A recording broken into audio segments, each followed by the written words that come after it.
Hi friends, చూడండి మనమైతే ఈ స్టిక్కర్ అనేది రెడీమేడ్ కొనేసి బైక్లు వేస్తుంటాం. కానీ నేను అనుకున్నాను ఖాళీగా ఉన్నప్పుడు ఒకసారి స్టిక్కర్ డిజైన్ చేద్దాం అనేసి. అలా అయితే చూసి డిజైన్ చేశాను. డిజైన్ చేసి కటింగ్ ఇచ్చి అంటిస్తున్నాను. యాక్చువల్లీ ఇది గ్రాఫ్టెక్ అనే మిషన్ మీద కటింగ్ చేసి మనకు రెడీమేడ్ బొమ్మలు వస్తుంటాయి. ఇవి చేయడానికి టైం పడుతుంది కాబట్టి మేము రెడీమేడ్ కొనేసి అంటిస్తుంటాం.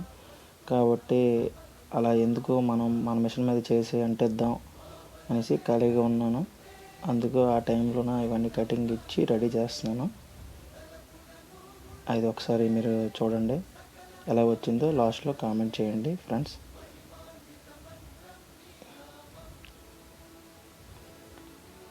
మీరు చూస్తే అయిపోయి వచ్చింది బొమ్మ, చూసారు కదా. ఇలా ఎక్కువ బొమ్మలు మనం కటింగ్ ఇచ్చి ఉంచుకుంటే కస్టమర్ వచ్చినప్పుడు వాళ్ళకి బొమ్మను అంటించడానికి చాలా ఈజీగా ఉంటుంది. సింగిల్ కలర్ బొమ్మ కన్నా ఈ బొమ్మలు వేస్తే బాగుంటుంది. డోమ్కి, బైక్ డోమ్స్కి కానీ ఆటోస్కి కానీ వేస్తే బాగుంటుంది.